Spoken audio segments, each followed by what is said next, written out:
মহানগর জমিয়তের সংগ্রামী সাধারণ সম্পাদক, আন্দোলন সংগ্রামের অন্যতম অগ্রসৈনিক জননেতা, মানববন্ধনের সম্মানিত সভাপতি, উপস্থিত প্রতিবাদকারী ভাইয়েরা, সাংবাদিক বন্ধুগণ, আইন শৃঙ্খলায় নিয়োজিত বিভিন্ন সংস্থার ভাইয়েরা, পুলিশ কর্মকর্তা, আমি ওনার কাছে জানতে চাই, উনি একটু দ্রুত তদন্ত কমিটি করা হোক।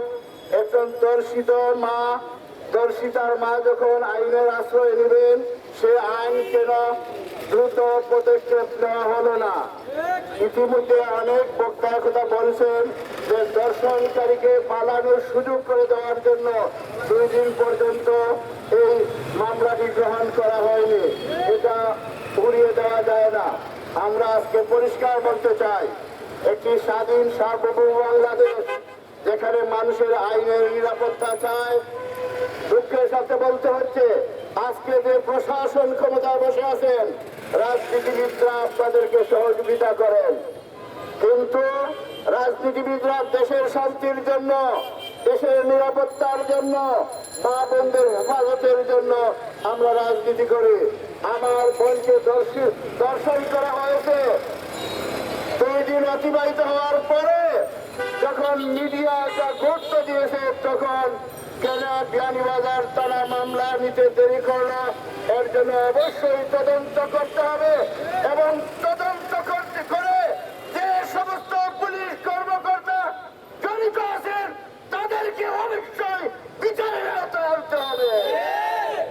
দর্শনকারী রেহাই পাবে না। আমরা মনে করি এই পুলিশ কর্মকর্তা আগামী 72 ঘন্টার ভিতরে যদি এই পরিহিত দর্শনকারীকে গ্রেফতার করে না হয়, আমরা ধরে নিব এই পুলিশ কর্মকর্তা এদের যুগ সাজেছে এই দর্শিত হয়েছে। না হলে 2 দিন অতিবাহিত কেন হবে? অনতিবিলম্বে এই দর্শনের সাথে জড়িত পুলিশকে গ্রেফতার করুন এবং আইনানুগ শাস্তির বিধান কায়েম করুন। নতুবা মানুষ যদি আইন হাতে তুলে নেয়, দেশের পরিস্থিতি অন্য রকম হবে। এখানে আমরা মানববন্ধন করছি। মানববন্ধন একটি শান্তিপূর্ণ কর্মসূচি। আমি দেখছি এখানে বিভিন্ন গোয়েন্দা সংস্থার বাইরে আছেন।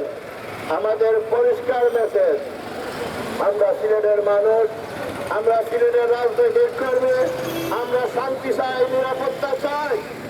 আমরা লক্ষ্য করছি প্রশাসনের ব্যর্থতার কারণে দেশে বিদেশে আজকের এই অন্তর্বর্তীকালীন সরকার লাঞ্ছিত হচ্ছে। কেন? আপনারা যে কাজ দিয়ে আসছিলেন মানুষের নিরাপত্তা দেওয়ার জন্য, রাজনীতিবিদদের হাতে দ্রুত নির্বাচন দিয়ে সরে দাঁড়ার জন্য, আমরা এটা করছেন না। আমরা লক্ষ্য করছি প্রশাসন চতুর্দিকে ব্যর্থতার পরিচয় দিচ্ছে। আমরা অনুরোধ করে, আমি মনে করি ফাহমিদা দর্শিত হয় নাই, এই সিলেট অঞ্চলের মা বোনদেরকে দর্শিত করা হয়েছে। হিন্দু হতে পারে, বৌদ্ধ হতে পারে, খ্রিস্টান হতে পারে, হিন্দু বৌদ্ধ খ্রিস্টান প্রতিটি নাগরিক এই নিরাপত্তা দেওয়া প্রশাসনের দায়িত্ব। ফাহমিদা দর্শনের প্রতিবাদ আমরা করছি না, আমরা আমার বইয়ের প্রতিবাদ করছি, মুসলমান হিসেবে প্রতিবাদ করছি না, সিলেটের নাগরিক, বাংলাদেশের একজন নাগরিক হিসেবে প্রতিবাদ করছি। ওদের কুটির জোর কোথায়? কেন 12 বৎসরের একজন বোনকে দর্শিত হতে হবে? আর এরপরে ধীর গতিতে মামলা নিবে না, এত সাহস বিয়ানীবাজার থানার পুলিশ কর্মকর্তা কোথায় পায়? এটা অবশ্যই খতিয়ে দেখতে হবে। নতুবা আমরা পরবর্তী আন্দোলনের মাধ্যমে অবশ্যই আমরা এর সমস্ত কিছু দেখে নিব। পরিশেষে আমরা বাধ্য হব কঠোর কর্মসূচি দিতে। আজকে আমি সকল মিডিয়া, সাংবাদিক বন্ধুদের এবং বিভিন্ন গোয়েন্দা সংস্থার ভাইদেরকে অনুরোধ করে, আমাদের শাহজালালের পুণ্যভূমি একটি শান্তির নগরী, আমরা শান্তিপ্রিয় মানুষ, আমরা শান্তিতে বসবাস করতে চাই। আমাদের নাগরিক, আমাদের কোনো ভাই, আমার কোনো ছেলে আইন হাতে নেব, এটা আমরা কামনা করি না। পরিস্থিতি গুলাটা হওয়ার আগে, হেফাজত বা জমিয়ত রাজনৈতিকভাবে দায়িত্ব নেওয়ার আগে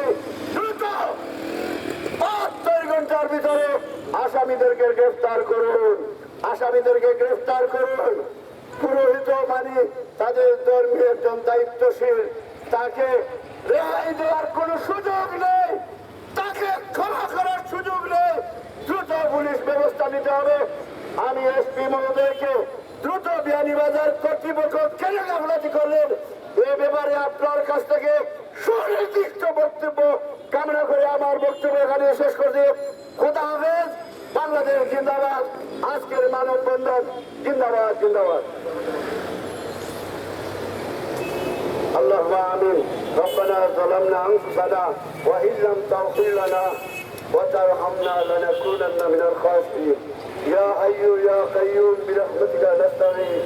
يا أول الأولين يا آخر الآخرين وقوة المتين وراحم المساكين يا أرحم الراحمين وديار الله ومهربان الله. আয় আল্লাহ, এটা শাহজালাল শাহপরানের দেশ, এই দেশকে শান্তিপ্রিয় দেশ হিসাবে আমরা শান্তি শৃঙ্খলার সাথে বসবাস করার সুযোগ দিন। প্রশাসনের বাইরা যারা গাফলাতি করেন তাদেরকে হেদায়াত দেন, তাদেরকে হেদায়াত দেন, তাদেরকে চোখ কান খুলে প্রশাসনের দায়িত্ব আদায় করার তৌফিক দেন।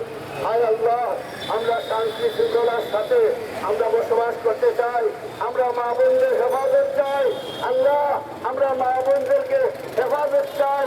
আল্লাহ, যারা দুষ্কৃতিকারী তাদেরকে হেদায়ত দাও, হেদায়ত না থাকলে তাদের ধ্বংস করে দাও।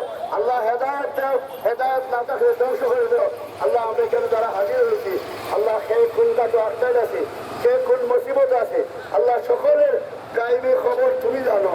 আল্লাহ, আমরা এই সমস্ত কাজকে উদ্ধার করো। আল্লাহ, আমরা শান্তি শৃঙ্খলার সাথে জীবনযাপন করার তৌফিক দান করো। আয় আল্লাহ, আমরা কবরবাসী মুর্তেগান হত্রে মাফ করো। খুশুরান ইয়া আল্লাহ, আমরা মা বাবারে মাফ করে দাও। আল্লাহ, এই মুহূর্তে সোনার মদিনায় মায়ার নবীর রোজা মুবারকে আল্লাহ সিলেটবাসীর পক্ষ থেকে অসংখ্য অগণিত দুরূদ ও সালাম মদিনা মনোয়ারা পৌঁছায় দাও। সাল্লাল্লাহু আলা সাইয়্যিদিনা ও মাওলানা মুহাম্মদ